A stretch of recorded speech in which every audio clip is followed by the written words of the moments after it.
அன்பு சொந்தங்கள் அனைவருக்கும் அன்பான வணக்கங்களை தெரிவித்து மகிழ்வது உங்கள் அன்பு சகோதரி வளர்மதி லோகேஸ்வரன்.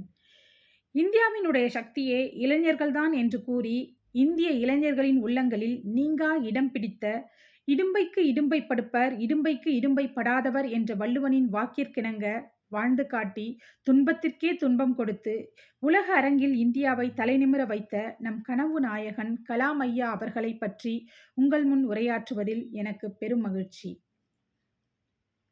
வானம் பருவத்தில்தான் மழை தரும், விழிகள் துன்பத்தில்தான் அழை தரும், கடற்கரைக்கு வந்து அமரும் அலைகள் எப்போதும் நுரைதான் தரும்.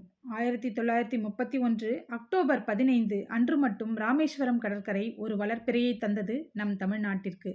அவர்தான் இந்தியாவின் தலைசிறந்த விஞ்ஞானி, தொழில்நுட்ப வல்லுனர், இந்தியாவின் 11வது குடியரசுத் தலைவர், ஏவுகணை நாயகன், இளைஞர்களின் எழுச்சி நாயகன் டாக்டர் ஆவுல் பக்கீர் ஜெய்னுலாப்தீன் அப்துல் கலாம் ஐயா அவர்கள். வறுமையில் நீந்தி வெற்றி பெற்ற வளர்ச்சியை தான் இவ்வுலகம் என்றும் பெருமையில் பேசும். வறுமை, பொறுமை, நேர்மை, திறமை எனும் அனைத்து மேன்மைகளையும் சூடி உலாவிய உண்மை நம் டாக்டர் APJ அப்துல் கலாம் ஐயா அவர்கள். பிறப்பிடம்தான் அனைவருக்கும் முகவரி கொடுக்கும், ஆனால் தான் பிறந்த இடத்திற்கே முகவரி கொடுத்தவர் இவர். தமிழ் வழியில் கல்வி பயின்று தன் அளப்பரிய சாதனைகளால் தரணியின் விழிகளை தமிழகம் நோக்கி திருப்பியவர்.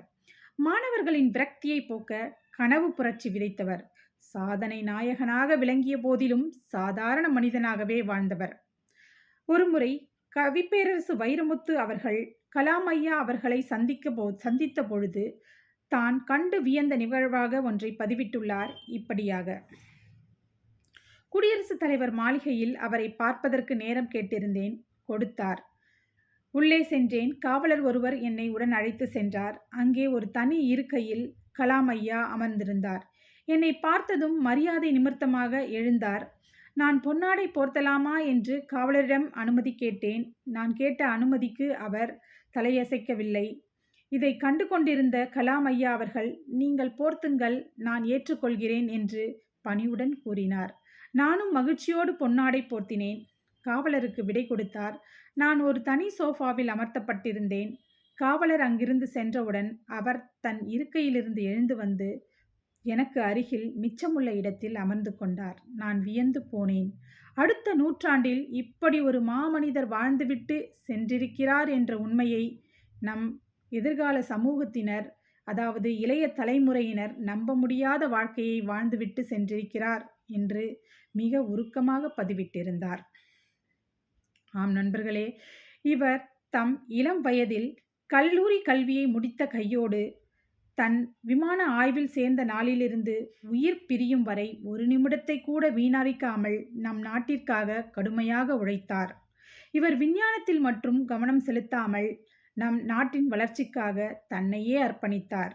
இவர் நந்தி, அக்னி, பிருத்திவி போன்ற அயல் நாடுகள் மட்டுமே சாதித்த ஏவுகணைகள், செயற்கைக்கோள்களை அயல் நாடுகளிடமிருந்து பெறாமல் தன் நாட்டிலேயே உற்பத்தி செய்து இந்தியாவை தலைநிமிர வைத்தவர். இந்திய முன்னேற்றத்திற்கு உறுதுணையாக இருப்பவர்கள் எதிர்கால சமூகத்தினர் என கருதி சுவாமி விவேகானந்தருக்கு அடுத்தபடியாக 54 கோடி இளைஞர்களை நாட்டின் முன்னேற்றத்திற்காக உழைக்க வைத்த சாதனை படைத்த பெருமை கலாம் ஐயா அவர்களை மட்டுமே சாரும் என்றால் அது மிகையாகாது. இவர் தொடாத துறைகளே இல்லை என்று சொல்லும் அளவிற்கு இவர் சிறந்த எழுத்தாளராகவும், சிறந்த கவிஞராகவும், சிறந்த மக்கள் அபிமானியாகவும், சிறந்த விஞ்ஞானியாகவும் ஒட்டுமொத்த மக்களின் மனதை கவர்ந்தவர். நமது பிறப்பு ஒரு சம்பவமாக இருக்கலாம், ஆனால் இறப்பு ஒரு சரித்திரமாக இருக்க வேண்டும் என்று கூறியவர்.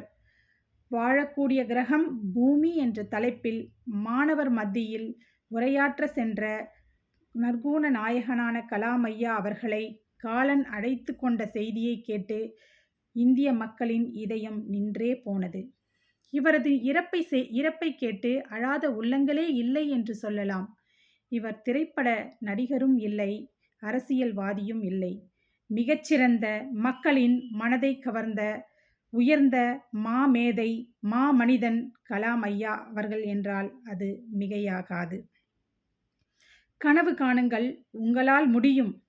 ஏழ்மையை பற்றி கவலை கொள்ளாதீர்கள், நானும் ஒரு ஏழைதான். திறமையை வளர்த்து கொள்ளுங்கள், சாதிக்க பிறந்தவர்கள் நீங்கள். எல்லா திறமைகளும் உங்களிடம் இருக்கின்றது. இலக்கை கைக்கொள்ளுங்கள் என்ற நூற்றுக்கணக்கான எழுச்சி மிகுந்த வரிகளால் நம் இதயங்களில் இன்றும் குடிகொண்டிருக்கிறார் அம்மா மேதை. ஒரு கடலோர படகுக்காரர் மகன் கடலளவு விரிந்து இமயமாக உயர்ந்த உத்தமரை இந்நாளிலே போற்றி புகழ்வதில் பெருமை கொள்வோமாக என்று கூறிக்கொண்டு வாய்ப்பிற்கு நன்றி பாராட்டி விடைபெறுகிறேன். நன்றி, வணக்கம்.